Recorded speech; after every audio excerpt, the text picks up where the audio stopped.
I stood on my daughter's front step, with my hand hovering over the worn brass knocker, already tasting the argument in the back of my throat.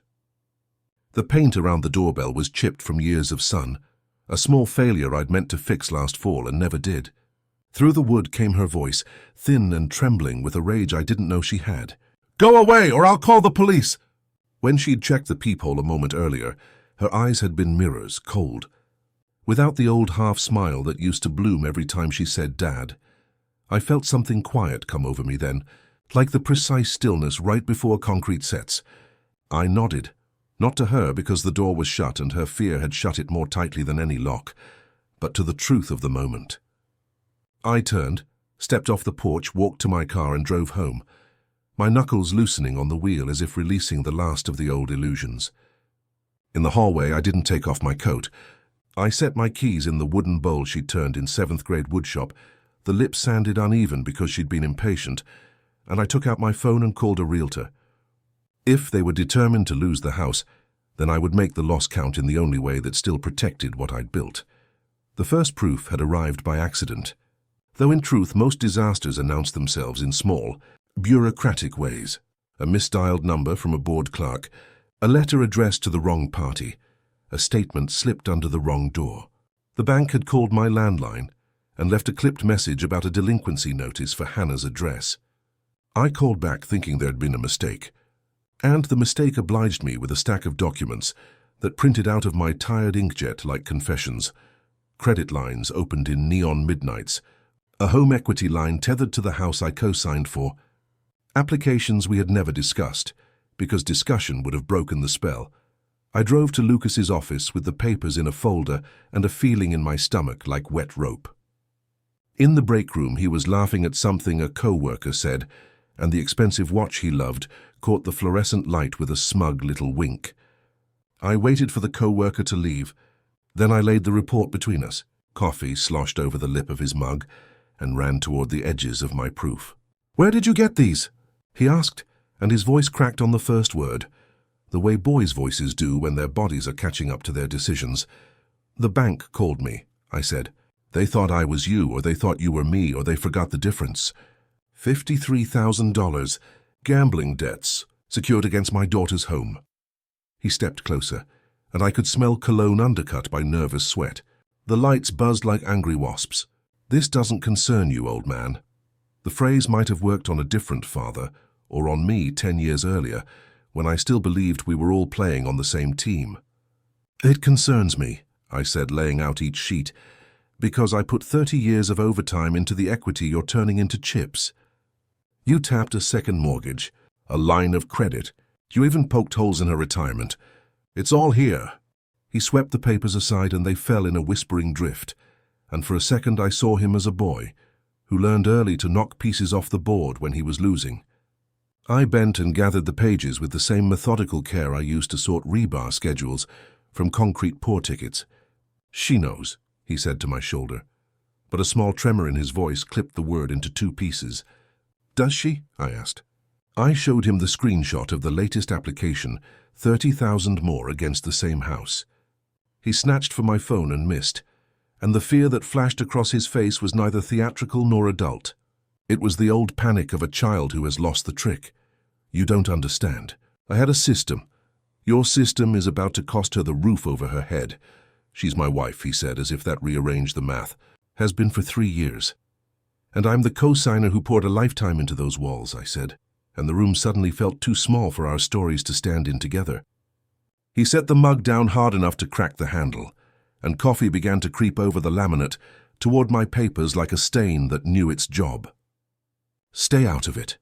I folded the damp sheets into my jacket and walked out, my footsteps measuring the long hallway like a checklist. It was 3:30 when I pulled into Hannah's driveway, and I counted backward from her shift end to Lucas's after hours until I found a window for truth. The SUV sat in the afternoon light, like something borrowed from a glossier neighborhood, and my old truck looked like a confession beside it. I knew the house the way you know a body you have cared for, where it ached in winter, where the back door swelled in August, where the joists sang when a heavy box was dragged across the attic. I had built the raised bed in the yard with my knees bent under the old sun, and replaced the water. Heater 2 winters ago when the element died on a Sunday. And the only store open was run by a man who'd once been my apprentice. Hannah opened the door before I could knock. "Mom, let me call you back. Dad's here," she said into the phone, then hung up and gave me a careful smile that didn't arrive all the way to her eyes. "This is unexpected. We need to talk," I said, and the old words felt small in my mouth. She gestured toward the living room, and I noticed the sanctioned sprawl of Lucas's gaming setup, devouring a corner, and the way the expensive candle scent had to fight a stale undertone of worry. "Coffee?" she asked. "The way you offer a ritual when you don't want the god to notice what you're hiding." "This is serious," I said. "It's always serious with you," she answered lightly, though her hands were already moving toward the grinder, and I saw the little tremor she tried to outrun. On the counter behind the toaster, a stack of bills was tucked as if the metal could hide paper. The refrigerator was a shrine to their wedding, and I was a smudge at one edge, a necessary blot left over from a drafting process. "I found out about the gambling debts," I said. The scoop clattered, a small metallic gasp. "What gambling debts?" "These," I said, and I spread the documents. 53,000, maybe more. Lines of credit. A second mortgage. The house is collateral. The color left her face and then returned as a flush, and I watched the old child's defense rise, the one that says, "If I don't look, it isn't there." "No," she said. "Lucas would never, our house, no." "It's here," I said gently, though there's no gentle way to say the truth once it's time. 30,000 on a second, 15 on a line. Transfers to gambling sites at 2:14 a.m., 3:07. 3:52. Offshore rails you can rent by the hour. "Stop," she said, and she swept the papers so they fluttered to the tile.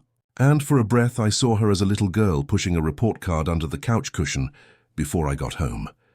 I bent to gather the pages again, and my knees let me know I was 58, and concrete had taken its due from my joints. "Why would I make this up?" I asked, but we were past questions that could be answered by reason. "Because you never liked him," she said, the pitch of her voice climbing the way panic climbs a ladder. "Because you want to break us." "I want to save your roof," I said. "We've never missed a payment," she said, and I heard the truth behind it, that she kept the one number she could stand to look at. "Because you don't know about the other payments," I said, and I held up a page until she pressed her hands hard over her ears like a child pushing the ocean away. "He loves me," she said. "He would never hurt me."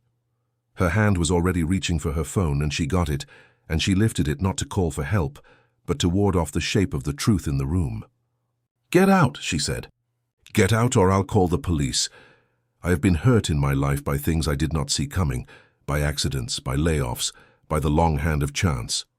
This wasn't hurt. This was the clarity that arrives when the last prop is kicked away, and you see the line of the foundation, cracked where you never thought to look." I folded the papers one last time, neat, as if order could still do its small work. "You'll call the police on your father," I said quietly, and I watched a flicker cross her face, the flicker of a story she once believed about who we were to one another. "You worked 18-hour days so I could live without debt," she said, and her voice was suddenly very small, as if she were remembering aloud before scolding herself for it. Then she shook her head hard, and the adult returned and held the phone higher. "You're not saving anything," she said. "You're trying to ruin my marriage." I paused in the doorway. "I hope Lucas is worth it," I said. "He is. I hope the house is too." Outside the curtains swallowed her.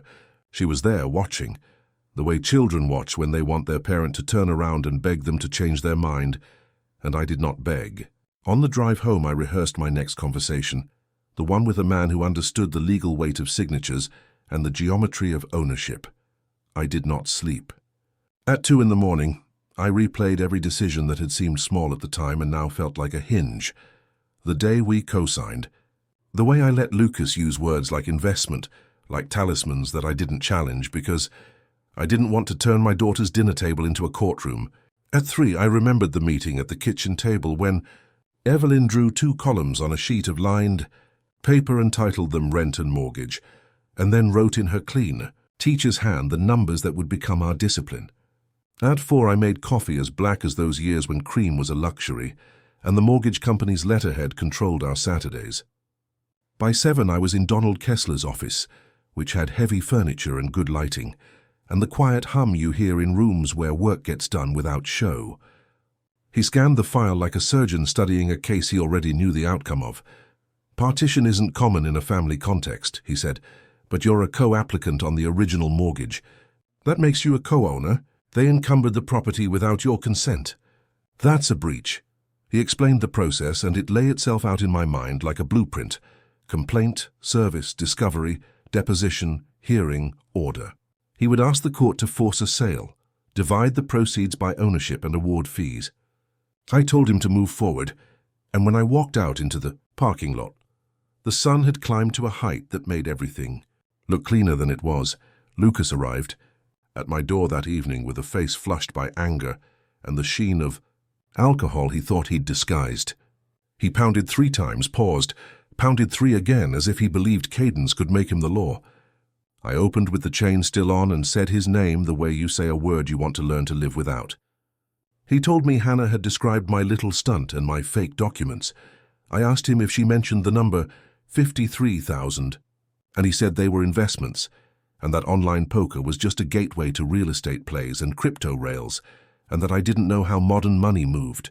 He was right about that last part.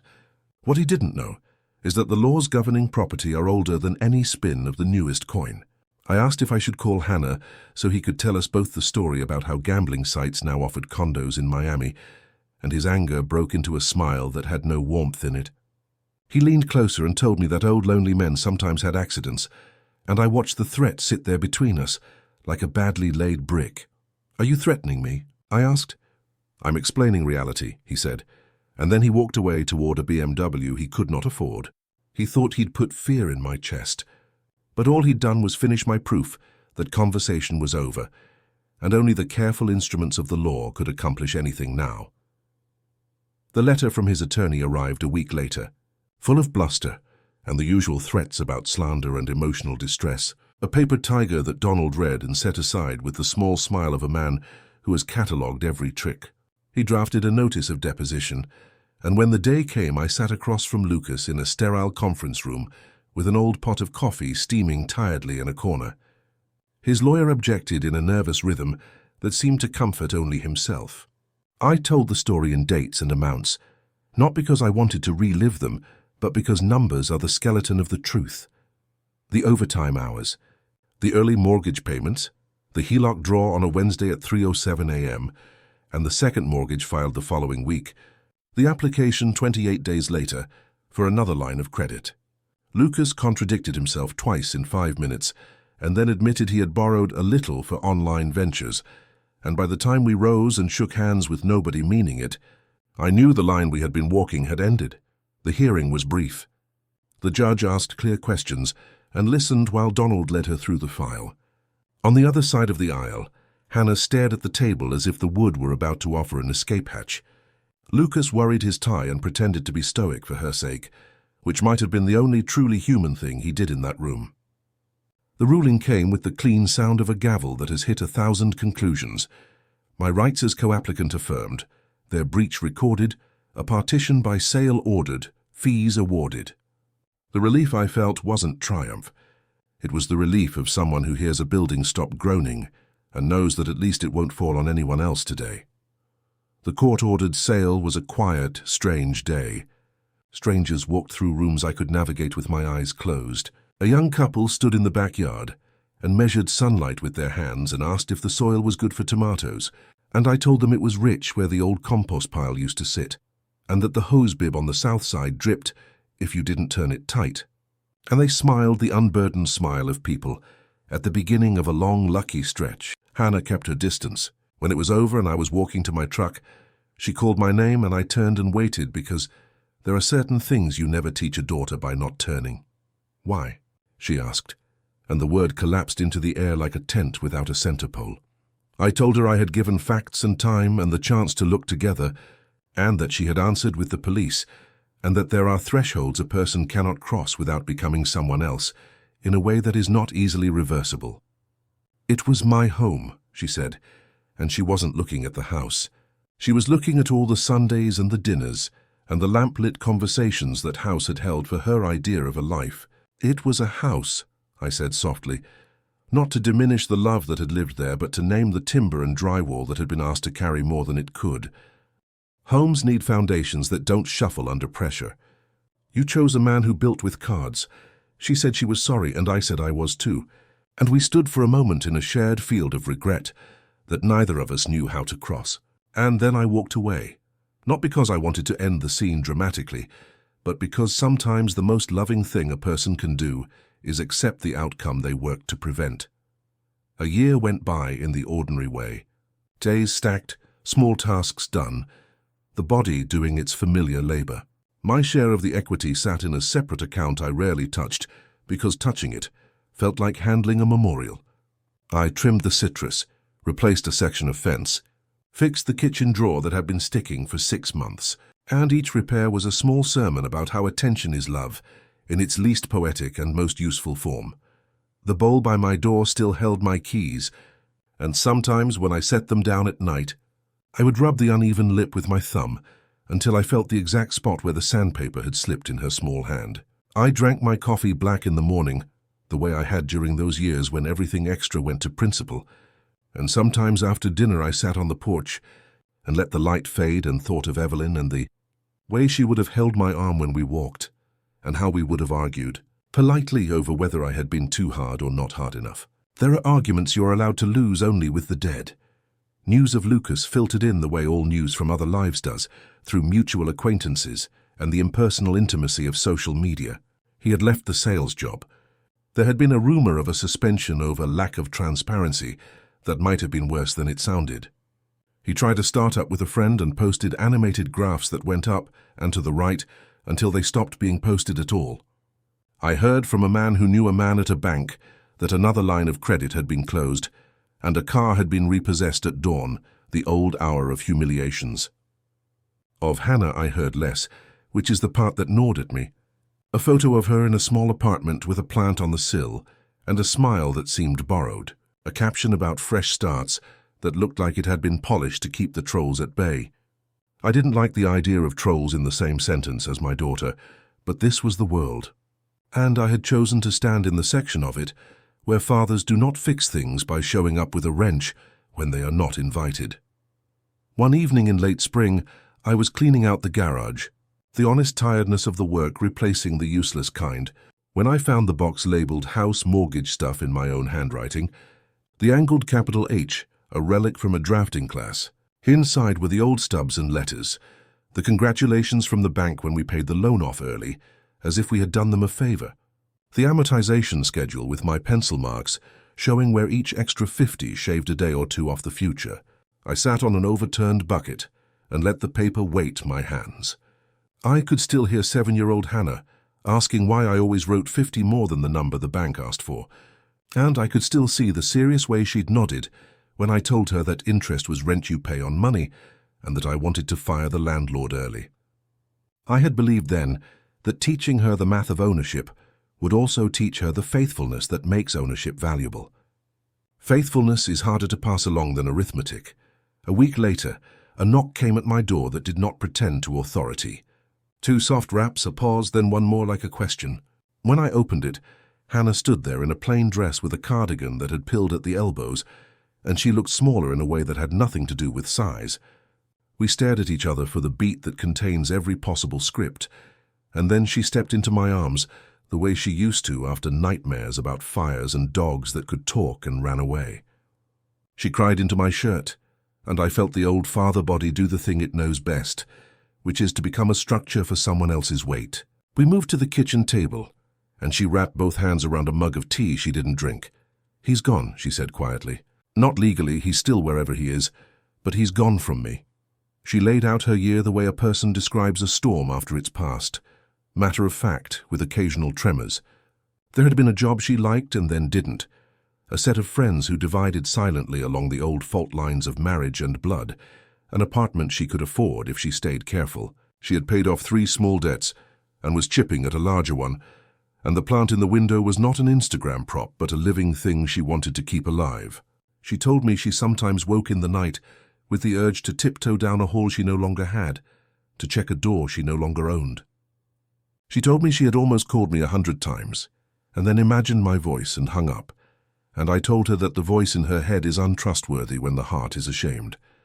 I chose him, she said. I chose a story about what life should feel like, and then married the man who could pitch it. I said that all of us, at one time or another, sign contracts with desire and forget to read the clauses about cost. We sat until the streetlight came on over the sidewalk, like a reminder that life brims with small, reliable mercies, and she asked if I would come see her apartment, and I said yes, because yes is the only answer a father can give to a daughter who finally wants to show him where she lives. Her place was on the second floor of a quiet building that had been a rougher address when I was 30, and now held students, nurses on odd shifts, young teachers with bulletin boards in their cars, a widower who walked a beagle that believed in everyone. She showed me a bookshelf she'd built from cinder blocks and pine, the plant that was indeed alive. A framed photo of Evelyn at the beach the year we could finally afford to go. On the counter, a glass jar labeled House had a silent joke in it that made both our faces pull into something like a smile. "It's not for a down payment," she said quickly, as if I might lecture. "It's for when the faucet leaks or the stove sputters. When you own something, you take care of it." I felt the sentence land in the kitchen like a small, firm miracle.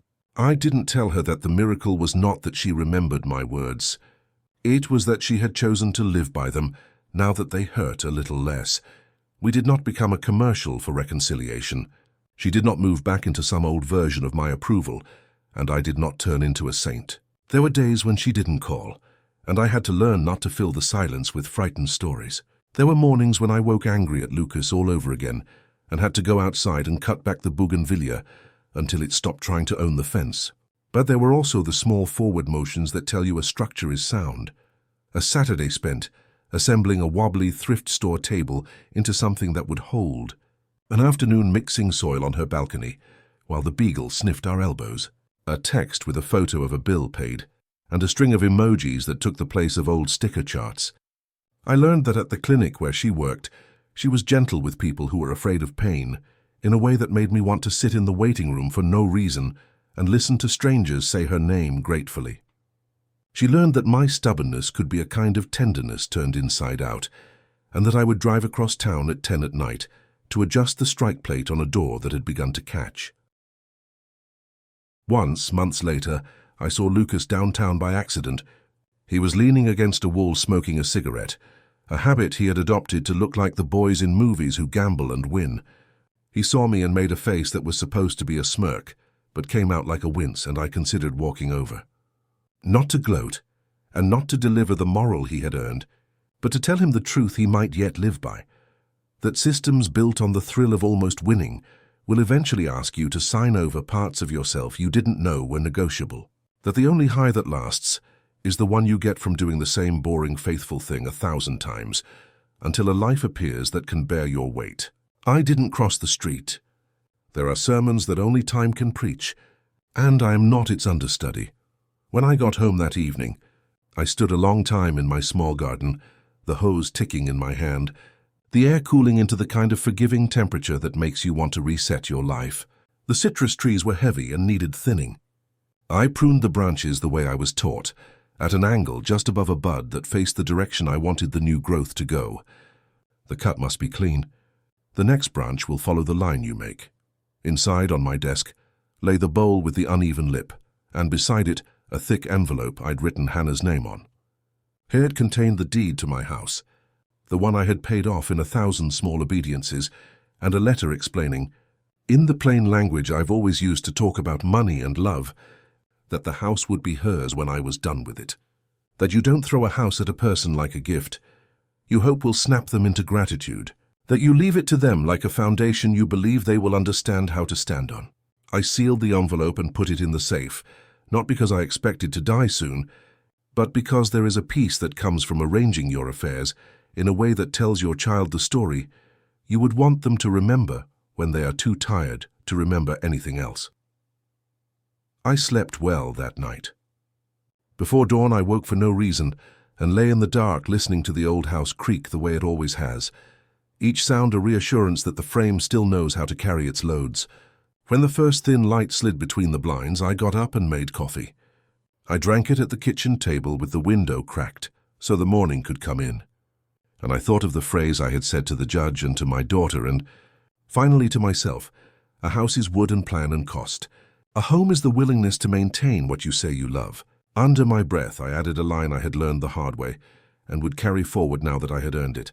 Foundations are built twice, once with money and once with mercy, and both need maintenance or they fail. I washed the cup, set it upside down to dry, and went outside to check the new growth for the direction it had chosen, ready to cut again if it needed help finding the light.